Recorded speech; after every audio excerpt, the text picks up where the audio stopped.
Mamá,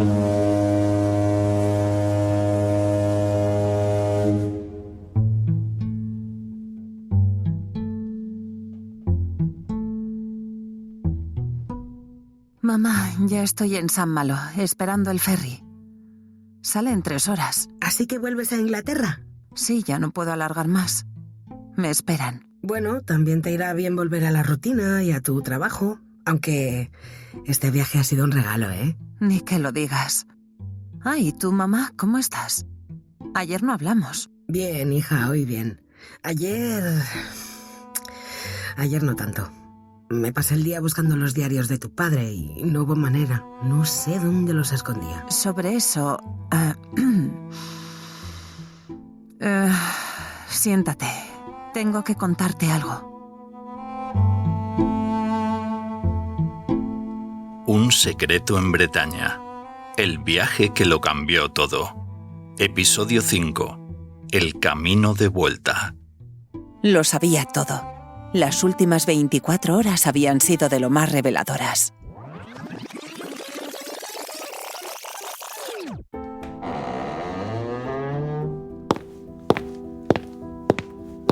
Lucy y yo entramos en la casa de los guardas del faro de Île Vierge.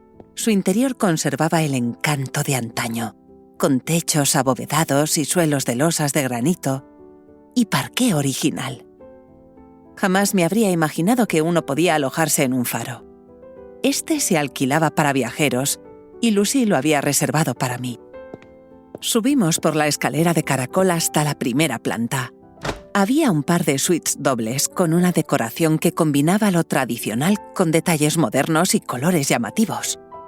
Y junto a ellas 2 habitaciones con camas cerradas, 2 imponentes muebles de madera tallada a mano, totalmente reformados y muy habituales en los hogares del siglo pasado. Dejé la mochila sobre una de esas camas y acompañé a Lucy hasta la última planta. La casa de los guardas también estaba coronada por una torre y una cúpula de cristal. Al instante supe que volvería a subir más tarde. No había sitio mejor en el que ver el atardecer. Bajamos hasta la planta baja y entramos en el comedor al mismo tiempo que Jan, el hijo de Lucy. Venía cargado con un par de bolsas de comida, que dejó en la mesa, junto a la chimenea. Lucy se acercó a recogerlas, y antes de llevárselas a la cocina, me señaló unos papeles impresos que había sobre la mesa. Oía cómo trasteaba. La comida ya estaba hecha, sin embargo, alguien tenía que emplatarla y recalentarla. Yo seguía con la vista fija en aquellas hojas de papel. Pero el microondas actuó de alarma. Di un paso al frente y empecé a hojear los folios. Lo primero que vi fue el nombre de papá, Andrés Molina. En la esquina superior de las hojas había el logotipo de un banco. Entonces lo entendí. Lucy me había citado para hablarme de la cuenta secreta de papá. Tenía bastantes movimientos, aunque solo 2 se repetían con regularidad. Por un lado, habían liquidaciones, y por el otro, transferencias, ambas cada 6 meses.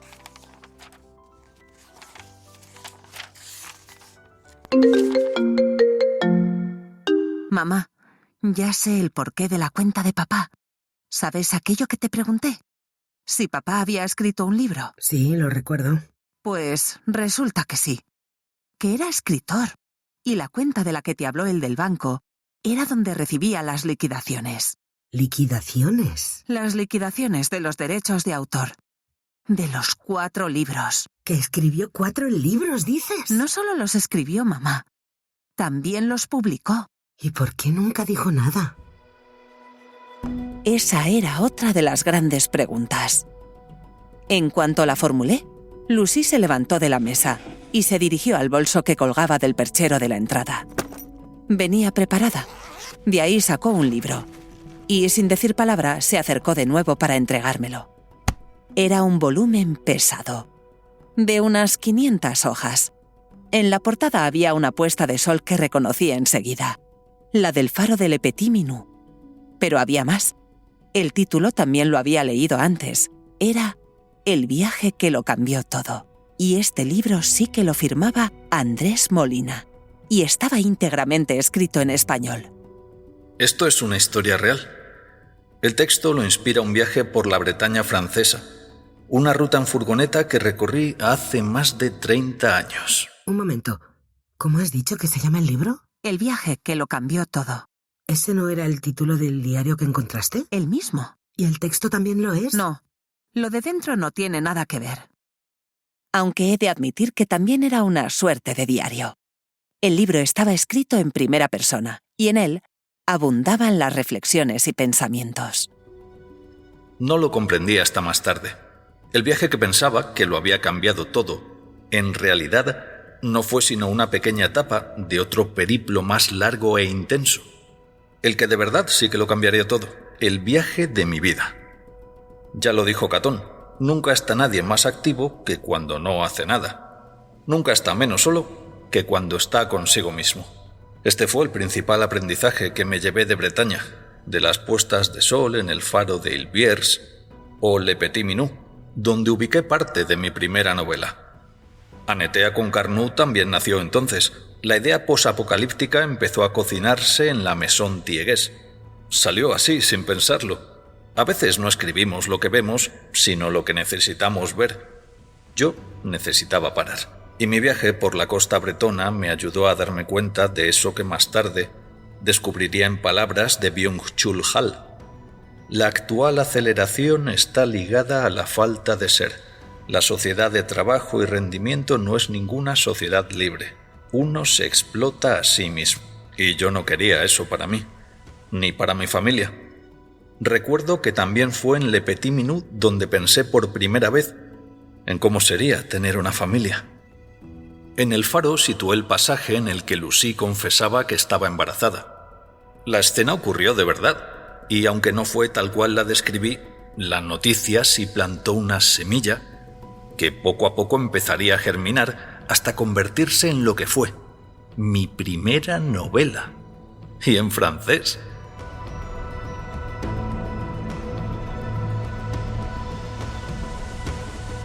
Ay, hija, ¿y cómo pudo escribir libros en francés si no sabía hablarlo? Será mejor que lo leas tú misma. En nada lo tendrás en casa. El paquete ya está en reparto.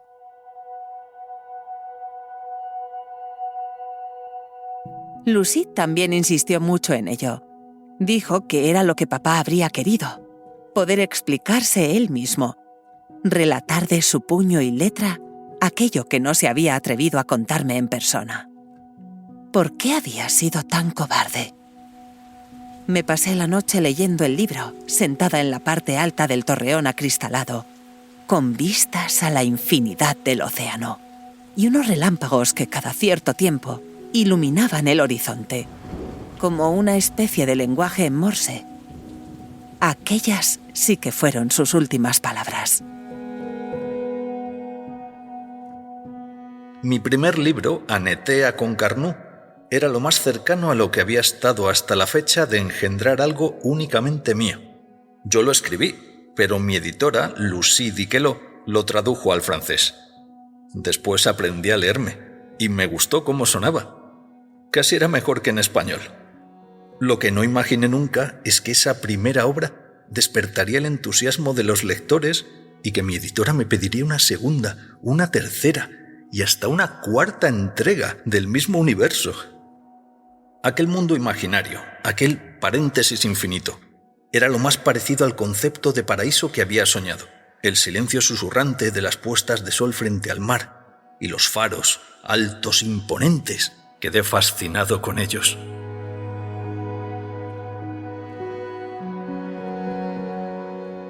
El faro de San Mathieu, por ejemplo, emergía de las ruinas de una antigua abadía, sin mencionar al gigante de granito de Ilviers, con nada menos que 365 escalones. Para subir una aldea y tardar todo un año. Aquello sí era tomarse la vida con calma.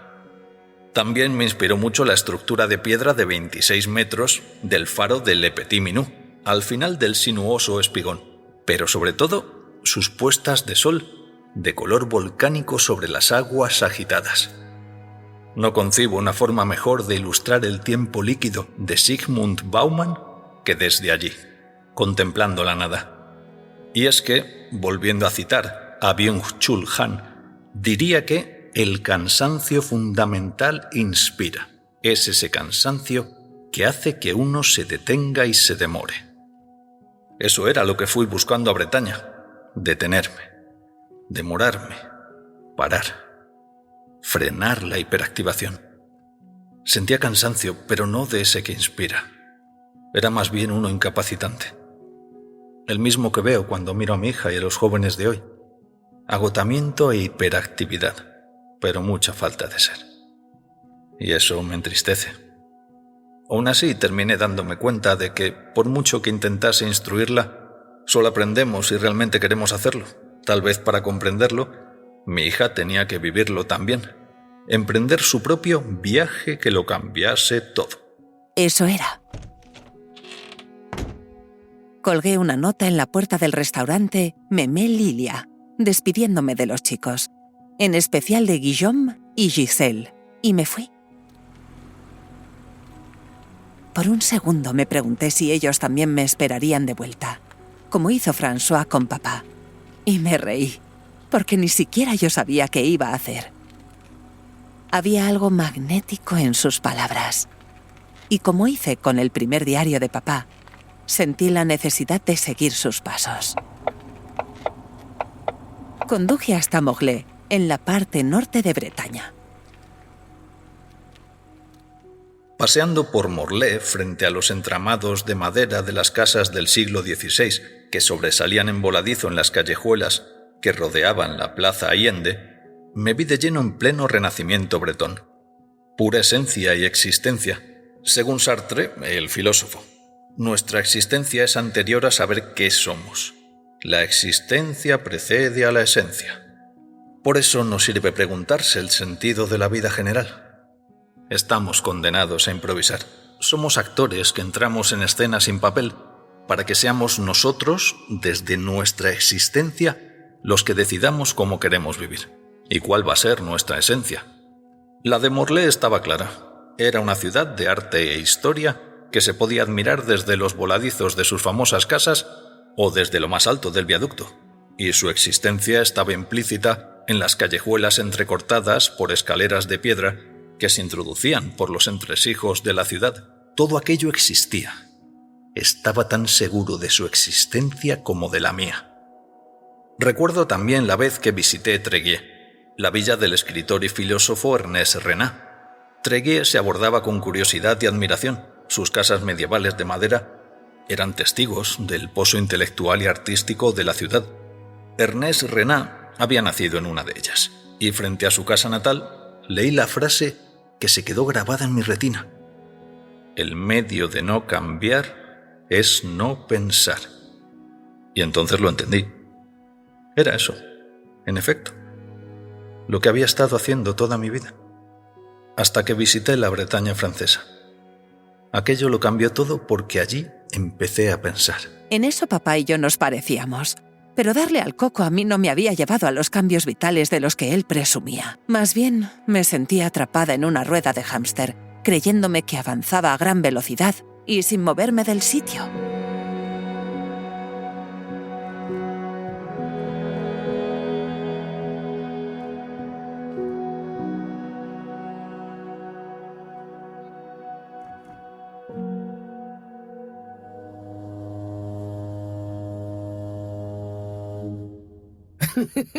Hija, tú solo recuerdas su obsesión con el rey Arturo, pero tenía cientos de referentes, miles diría. Cuando le daba por algo, no paraba. No sabes lo que dio por saco con la vida contemplativa, meditar y vivir en contacto con la naturaleza. Y fue lo que terminasteis haciendo, ¿no? Repoblar la aldea de los bisabuelos y abrir allí la primera escuela. Sí, no paró hasta que se salió con la suya. ¿Y tú, mamá? ¿Tú qué habrías querido? A mí ya me iba bien. No, en serio. ¿No hay nada que, por vergüenza, no te atrevieras a hacer? Tiene que haber algo. ¿Cuál es tu secreto mejor guardado? ¿Qué habrías hecho si nadie te viera? No lo sé. Nunca he sido una persona muy creativa. Yo tampoco me sentía así. Y es cierto que parar te abre la mente. De hecho, hay estudios que dicen que aburrirse nos vuelve más creativos. Si hasta he empezado a escribir. ¿Cómo te envidio, hija? Eso, sin duda, lo has sacado de tu padre. Mamá, ¿Te puedo leer un fragmento de su libro? Claro, me mata la curiosidad. Pues mira, dice así. Robert Fisher en El caballero de la armadura oxidada cita que tenemos que liberarnos de las barreras que nos impiden conocernos y amarnos a nosotros mismos para poder ser capaces de dar y recibir amor en abundancia. Tal vez, mamá, ha llegado tu momento de florecer. Ahora que papá no está, puede ser tu oportunidad de descubrir quién eres, qué te apetece hacer por ti misma y hasta seguir ese sueño loco al que alguien le paró los pies de pequeña. Lo que sea, como si me dices que quieres ser paracaidista. Pero es que el texto continúa. Hemos venido a improvisar nuestra propia obra de teatro. Y yo añadiría que en el espectáculo también tiene que haber sitio para la creación. La escritora Elizabeth Gilbert nos invita a explorar esta faceta para alcanzar la existencia plena, superando el miedo y abrazando la inspiración. Fue lo que hicimos mi mujer y yo. Nos dejamos inspirar más allá de los constructos impuestos y construimos un hogar a medida, desde cero. Negueira de Muñiz dejó de ser la aldea de mis bisabuelos para convertirse en ese Edén en el que ella y yo creamos nuestro mundo. Y lo dotamos de esencia, con creatividad y visión propia, la visión de ambos.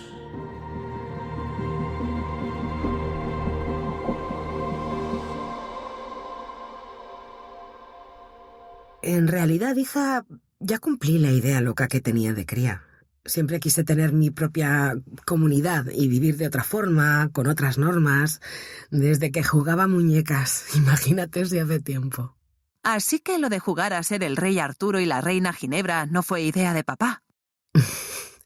Volvió de Bretaña con la idea de ser padre. Lo que no sabía es que lo iba a ser de todos modos.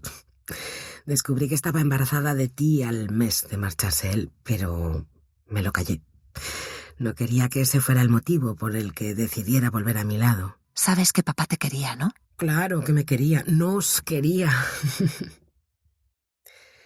Veía en nosotras algo que él admiraba mucho, la valentía. Tú y yo nos atrevemos con todo. Yo, embarazada como estaba, me encargué de la burocracia para empezar las obras y abrir la escuela. Los primos de tu padre nos ayudaron a reformar el pueblo, pero no era él quien estaba detrás de todo, sino yo. Él se encerraba en el despacho y escribía. Yo estaba convencida de que nada de aquello vería jamás la luz. Pensé que nunca se atrevería a publicar con su nombre. Firmé con seudónimo no por cobardía. Era más bien para ser consecuente con el trabajo personal que había hecho. Mi ego no necesitaba ninguna publicación.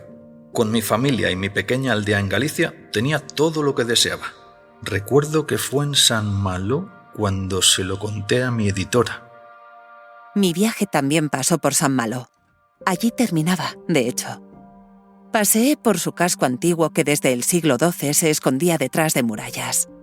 Me sumergí en las callejuelas y luego me dirigí al puerto. Volví a tomar asiento junto al muro, en el Fort Alain, el mejor sitio desde el que contemplar las mareas. Eso también lo saqué del libro de papá. San Malo es una ciudad histórica, costera y portuaria. El auge del comercio empezó en el siglo XIV. Fue el sitio de nacimiento de grandes corsarios como Surcouf y también donde nació el autor André Montneuf, mi alter ego literario. No sentía ninguna necesidad de dar explicaciones, como tampoco lo hacen las grandes mareas de San Malo. Verlas desde el Fort Alain es todo un espectáculo. Y lo cierto es que pensaba que lo mío con mi seudónimo se figuraría igual. Supongo que era joven e impetuoso. En cambio, ahora cada vez soy más consciente de que la identidad detrás de André Montneuf acabará saliendo a la luz. Y voy asumiendo que tal vez haya llegado el momento de afrontarlo. Además, mamá, ya lo leerás, pero son una especie de memorias, casi como una confesión. Yo soy André Montneuf. Yo soy tu padre. ¿Cómo le gustaba teatralizarlo todo? Alucinarás porque toca todas las teclas. Por momentos incluso parece una carta de despedida, pero optimista. Es una oda a la vida. No sabes cuánto admiraba eso de él. Y supongo que al final aprendí yo también a vivir con ánimo, aunque solo fuera un poquito. Además, intuyo el motivo que podría haber detrás. Tu padre no hacía nada porque sí. Y mamá tenía razón. Lo tenía todo maquinado. La enfermedad le dio tiempo para tejer un plan maquiavélico. No podía apagarse sin más, tenía que hacerlo con fuegos artificiales. Entonces lo vi claro. Mi confesión no tenía por qué ser en vano. Si el viaje me cambió y redirigió mis prioridades, tenía que compartirlo. Algo así podría ayudar a cualquiera, aunque yo solo tenía una persona en mente. Lucía, mi faro. Quisiera yo ser el tuyo unos días, hija, y acompañarte de viaje. Por eso insistí tanto en que la furgoneta era para ella. Presentía que hacer kilómetros le abriría los ojos a lo que realmente importa. Le haría entender que no necesitamos tanto, que las vivencias son lo único que perduran, y que el tiempo pasa de largo y ya no vuelve. Así que si estás leyendo esto, hija, no te conformes. La vida empieza justo cuando dejamos de preocuparnos. Es tan sencillo y complejo como aprender a relativizar. Dedícate tiempo a ti, a conocer tu esencia, a saber qué te mueve a despertarte cada día. Descubre tu verdadero tú. Piérdete del todo para luego encontrarte. Hazlo. Viaja, siente, vive, explora. Tienes la furgoneta. Solo necesitas tiempo, que es lo que ya no me queda a mí. Aprovéchalo tú, que aún puedes. De pronto sonó el aviso de que empezaba el embarque del ferry. ¿Tienes la furgoneta? Solo necesitas tiempo. Aprovéchalo tú, que aún puedes.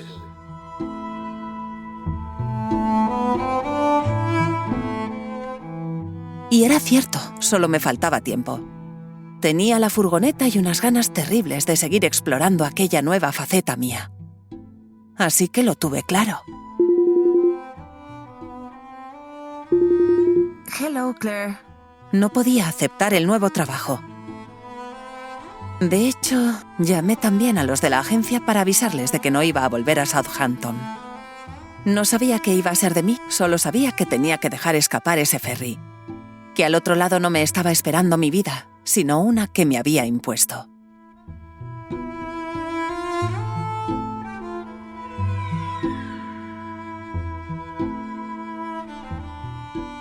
Viajar en el tiempo a través de los pueblecitos históricos de la Bretaña.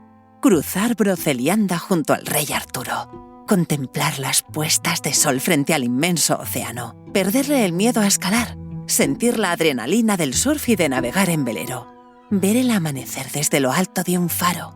Desconocía si nada de aquello era lo que andaba buscando. No obstante, había algo en todo aquello que me hacía sentir bien. Quizá era hora de quitarme la armadura oxidada de Robert Fisher, esa que me había impedido abrirme al mundo y encontrar mi auténtica esencia. Ese fue el secreto que descubrí en Bretaña.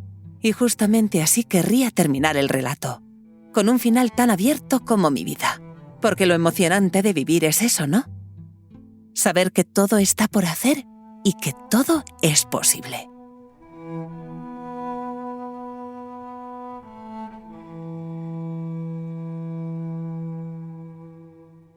Que el viaje continúe y que éste lo siga cambiando todo. Un petit bout d'avenir sous ma peau belle et tranquille.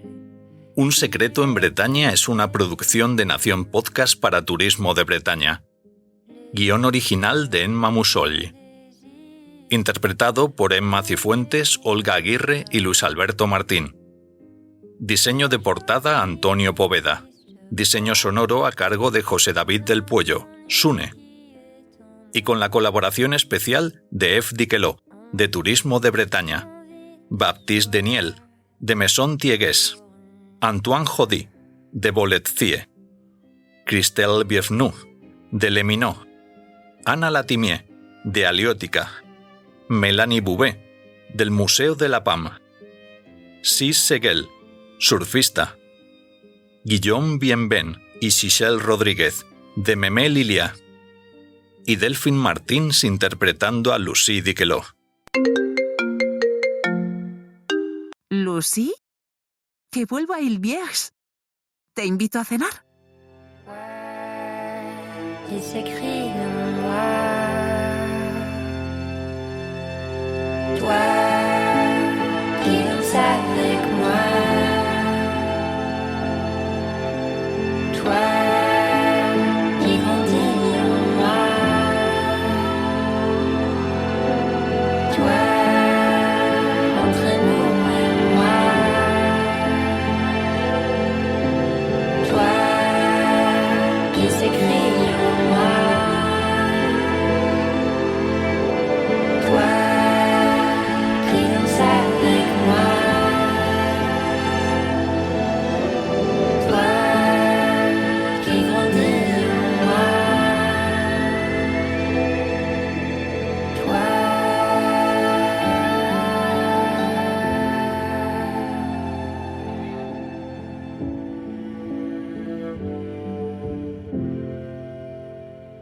Un petit bout d'avenir